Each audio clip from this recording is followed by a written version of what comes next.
Hello everyone, कैसे हो आप सभी। आज का अपना जो इम्पोर्टेंट टॉपिक रहेगा वो रहेगा इम्यूनिटी के बारे में। तो इम्यूनिटी क्या है? It is the defence power of body to fight against antigen और डिजीज़ के अगेंस्ट। जो अपनी बॉडी की जो डिफेंस पावर है उसको अपन क्या बोलते हैं? इम्यूनिटी के नाम से जानते हैं। इम्यूनिटी है वो कितने प्रकार की होती है? इट इज टू टाइप, यानी कि इम्यूनिटी को दो प्रकार में डिवाइड किया गया है। देखते हैं अपन इसका क्लासिफिकेशन। तो इम्यूनिटी है उसके अंदर आपको पहला मिलेगा, पहला है इनेट, फिर दूसरा है एक्वायर्ड। ठीक है। इम्यूनिटी के कितने प्रकार हैं? दो प्रकार है, पहला इनलेट इम्यूनिटी और दूसरा है एक्वायर्ड इम्यूनिटी। अब अपनी इननेट इम्यूनिटी में देखते हैं तो इननेट में ये रेशियल इम्यूनिटी, स्पेसीज इम्यूनिटी और इंडिविजुअल इम्यूनिटी के इसके एग्जाम्पल हैं। अब बात करते हैं एक्वायर्ड इम्यूनिटी के बारे में। तो एक्वायर्ड इम्यूनिटी को अपन दो सब डिवीजन में क्लासीफाई करते हैं, एक्टिव और पैसिव।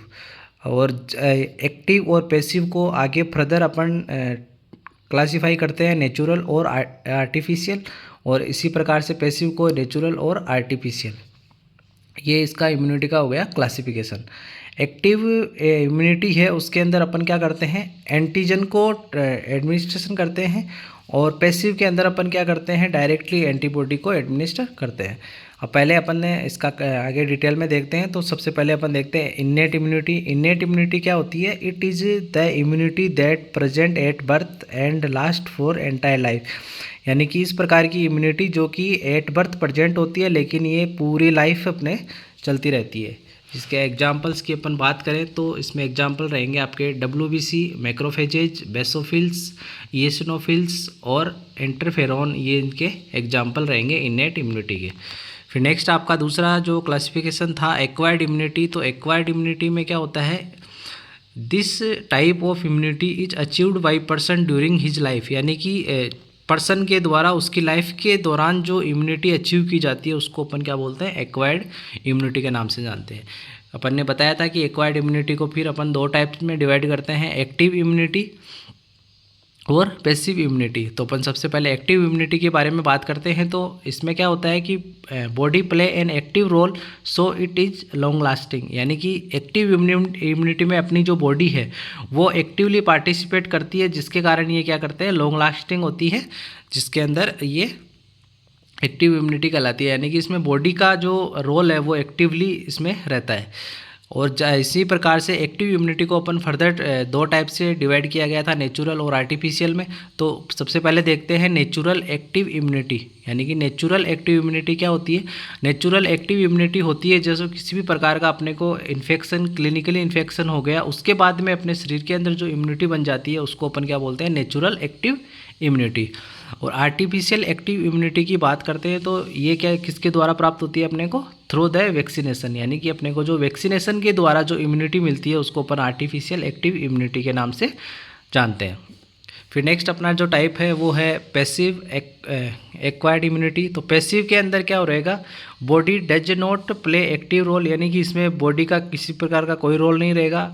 रेडीमेड एंटीबॉडी, यानी कि अपन इसमें क्या करते हैं? एंटीबॉडी को डायरेक्ट एडमिनिस्टर करते हैं। रेडीमेड एंटीबॉडी है वो अपन पर्सन को क्या करते हैं? एडमिनिस्टर करते हैं।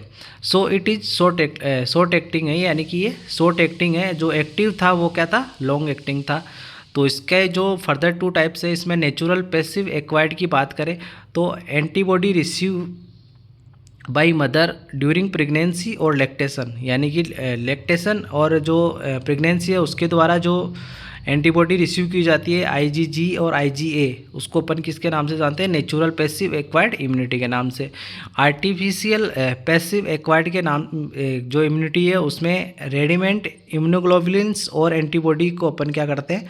एडमिनिस्टर करते हैं। यानी आर्टिफिशियली जो इम्यूनोग्लोबुलिन्स और जो एंटीबॉडी है वो अपन इसमें एडमिनिस्टर करते हैं, उसको अपन आर्टिफिशियल पैसिव एक्वायर्ड इम्यूनिटी के नाम से जानते हैं। फिर नेक्स्ट इसमें एक आता है हेड इम्यूनिटी के बारे में। तो अपन हेड इम्यूनिटी के बारे में देखते हैं। तो हेड इम्यूनिटी क्या होती है? इसको हेड इम्यूनिटी को अपन कम्युनिटी इम्यूनिटी के नाम से भी जानते हैं।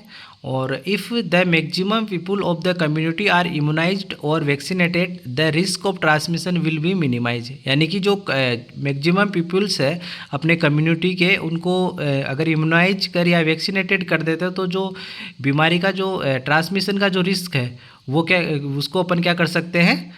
कम कर सकते हैं, मिनिमाइज कर सकते हैं। इसको अपन क्या बोलते हैं, हेड इम्यूनिटी बोलते हैं। Tetanus is not transmitted from person to person, so it can not be prevented by herd immunity. यानी कि जो टिटनेस की जो बीमारी है वो क्या करती है, एक पर्सन से दूसरे पर्सन में वो ट्रांसफर नहीं होती है, तो इसके कारण अपन क्या करते हैं, इसको हेड इम्यूनिटी से अपन इसको प्रिवेंट नहीं कर सकते हैं। तो ये था आपका इम्यूनिटी के बारे में। इससे भी एग्जाम में क्वेश्चन पूछे जाते हैं, तो एक बार इसको अच्छे से लर्न करना और इसके जो क्वेश्चन आंसर है उनको सोल्व करना। Thank you.